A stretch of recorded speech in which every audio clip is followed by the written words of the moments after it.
नमस्कार, आदाब, सत श्री अकाल। मैं आपका दोस्त प्रदीप त्रिवेदी।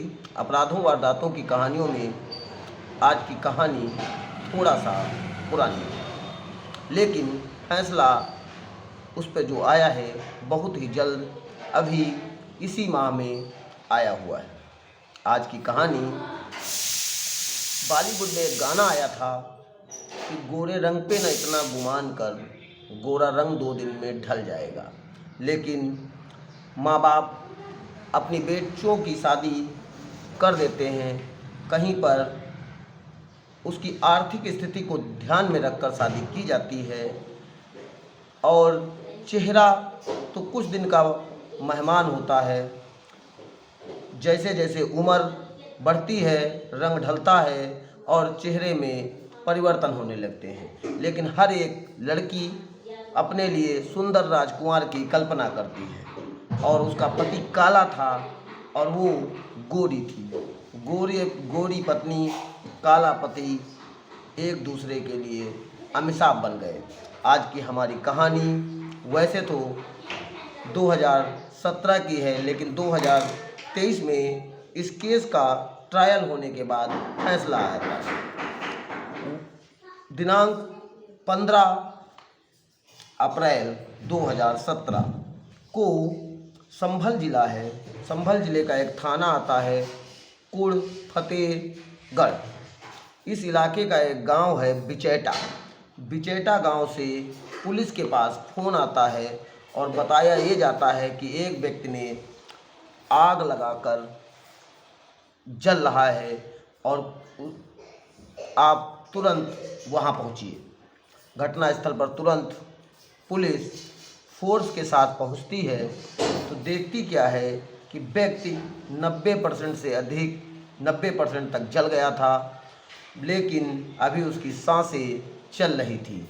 ऐसे में पुलिस के समक्ष वो जो बयान देता है वो बताता है कि मेरी पत्नी, जिससे मेरी शादी 2017 में हुई थी, वो पैगा रफातपुर संभल जिले का ही एक गांव है, वहां की रहने वाली है और उसका नाम प्रेमसुरी उर्फ नन्नी है।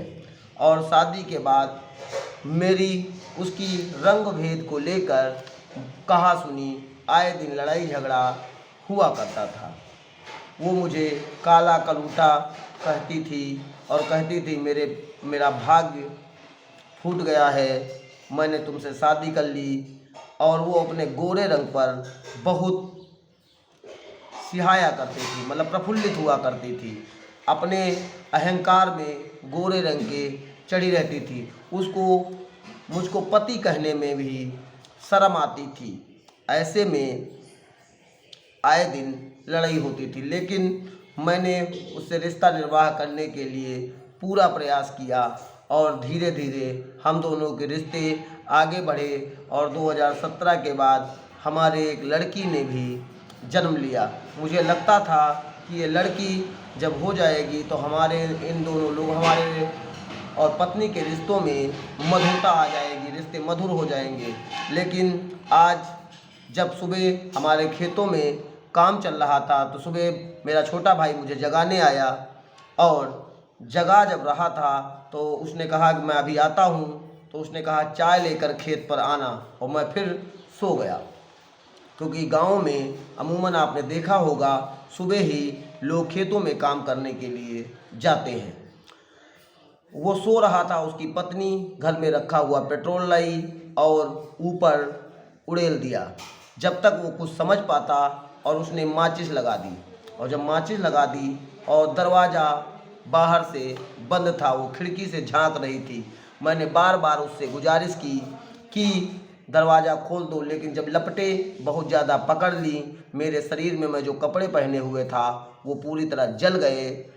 तब उसने दरवाज़ा खोला तो मैं घर से निकलकर बाहर भागा। तब तक गांव वाले सभी लोग इकट्ठा हो गए, लेकिन मेरी पत्नी वहां पर खड़ी तमाशाबीन देख रही थी।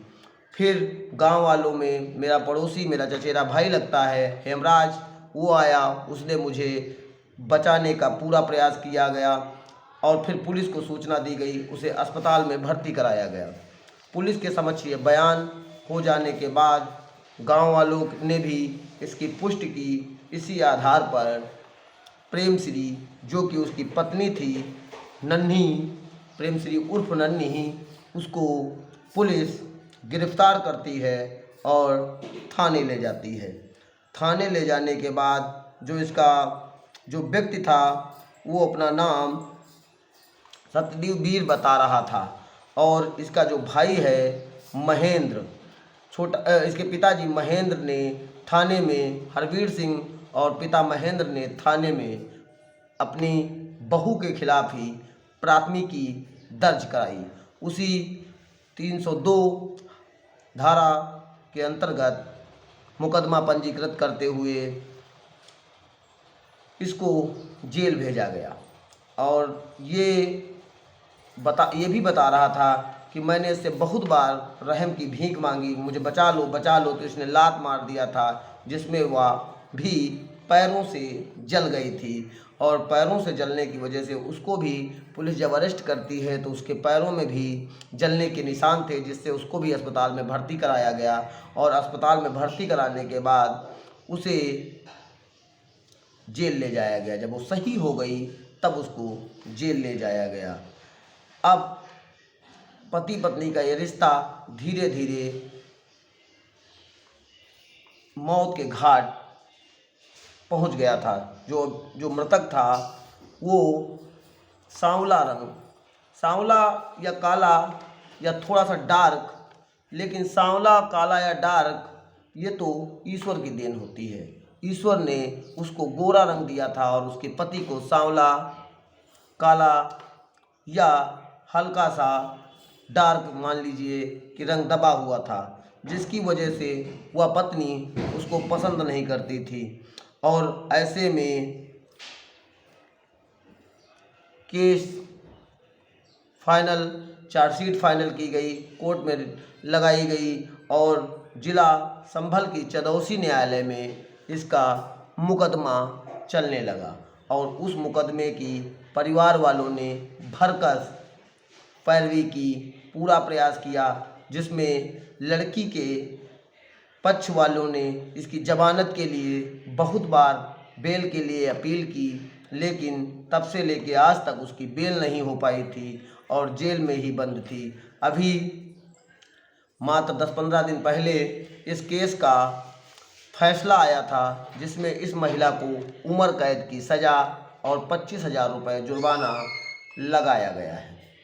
इसने शासकीय जो न्यायाधीश थे श्री अशोक कुमार यादव, पास्को कोर्ट शासकीय न्यायालय के न्यायाधीश, उनसे अपील दाखिल की कि मैंने नहीं मारा है, मेरे देवर ने संपत्ति के वाद विवाद के चक्कर में, और वो संपत्ति को हड़पना चाहता था, उसने मेरे पति पर आग लगाई, मुझे झूठा फंसाया गया। तरह तरह के जो वकील लोग अपने पक्षकार को बचाने के लिए पक्ष प्रस्तुत करते हैं, उसी प्रकार के तमाम तथ्यों को आधार बनाया गया। और लगातार 2017 से 2023 तक कई बार ट्रायल हुए। उस ट्रायलों में बार बार अपने पक्षों को रखा गया, लेकिन समस्त गवाहों के आधार पर और जो साक्ष्य मिले थे, जो वारदात से जुड़े हुए तथ्य थे, जो केस डायरी थी और 10 लोगों की गवाही के आधार पर इस सज़ा मुकर्रर की गई। और इसकी एक बेटी भी है। इसके लिए इसने ये भी बताया कि मैं गरीब हूँ, मेरे बेटी का पालन पोषण करना है, मुझे माफ़ कर दिया जाए। लेकिन कोर्ट ने सारे इसके तथ्यों को, आधारों को दरकिनार करते हुए इसे उम्र कैद की सज़ा सुनाई है। अब वो गोरा रंग, जिसके लिए ये बहुत अहंकार में थी और उस अहंकार की वजह से 7 जन्मों का साथ निभाने वाले पति को भी मौत का घाट उतारने में एक बार भी इसने नहीं सोचा। अब वो अंधेरी कोठरी में बंद होकर उस गोरे रंग को कितने दिन तक सुरक्षित रख पाएगी, ये सोचने वाली बात है। आज की हमारी कहानी में देखा कि एक पति जिसकी पत्नी गोरी थी, गोरा और काला दोनों ईश्वर की देन है। कोई खूबसूरत होता है तो कोई सांवला होता है, डार्क होता है, या रंग दबा हुआ होता है। लेकिन और ये जो रिश्ते बनते हैं, शादी विवाह होते हैं, ये भी कहीं ना कहीं ईश्वर ही बनाता है, और इन्हीं रिश्तों से आगे वंश वृद्धि होती है। जैसा कि इसके भी एक बेटी हो चुकी थी, रिश्तों में चाहती तो उसको स्वीकार करते, मधुरता लाती, और उसके पति ने स्वप्न में भी कल्पना ना की होगी कि उसकी पत्नी उसको आग के हवाले कर देगी। लेकिन जब तक वो अपने आप को बचाता, तब तक 80% जल चुका था। अस्पताल ले जाया जाता है, उसकी मृत्यु हो जाती है। मृत्यु के बाद पोस्टमार्टम कराने के पश्चात उसका अंतिम संस्कार कर लिया जाता है। समस्त तथ्य और गवाहों के बयानात, केस डायरी सब सुरक्षित रख ली जाती है, जिसी के आधार पर ट्रायल होता है। और उसी ट्रायल के आधार पर जो शासकीय अधिवक्ता थे श्री हरिओम प्रकाश उर्फ हरीश सैनी, वो इस केस को लड़ते हैं, और लड़की की तरफ के भी केस लड़ा जाता है। दोनों पक्षों के तथ्यों, आधारों, गवाहों और वहाँ की केस डायरी, परिस्थिति, पुलिस के बयान, चार्जशीट के आधार पर उसको आजीवन कारावास एवं 25,000 रुपये का जुर्माना लगाया जाता है। वो तरह तरह के कई प्रकार के उसके द्वारा के आधार दिए गए, लेकिन लास्ट में वो जो फैसला आया वो सत्य, दूध का दूध और पानी का पानी होकर रहा। ऐसी घटनाएं जब हम सुनते हैं तो जिसने भी सुना वो दंग रह गया। काला कलूटा। दिल से आदमी अच्छा होता है और दिल से ही बुरा होता है। रंग भेद तो पूर्व में ही महात्मा गांधी के टाइम से ही इसको ख़त्म करने के लिए बहुत से प्रयास किए गए हैं, लेकिन आज भी जो युवा लड़के लड़कियां हैं, हर एक चाहता है कि उसको पत्नी गोरी मिले, सुंदर मिले, और इसी प्रकार लड़के भी ये चाहते हैं कि उसकी जो पत्नी हो वो सुंदर हो। लेकिन रंग भेद ना करके अगर दिल से प्यार किया जाए, दिल से किसी को अपनाया जाए, इन रिश्तों को अपराध के मुंह में न ढकेला जाए, वारदातों से बचा जाए, स्वयं जागरूक रहा जाए व दूसरों को भी जागरूक रखा जाए। आप सतर्क रहें, सावधान रहें, दूसरों को भी सतर्क करते रहें। इसी भावना के साथ आज बस इतना ही। धन्यवाद। जय हिंद, जय भारत। मेरा मकसद आपको सिर्फ कहानी बताना नहीं बल्कि जगाना है। जय हिंद।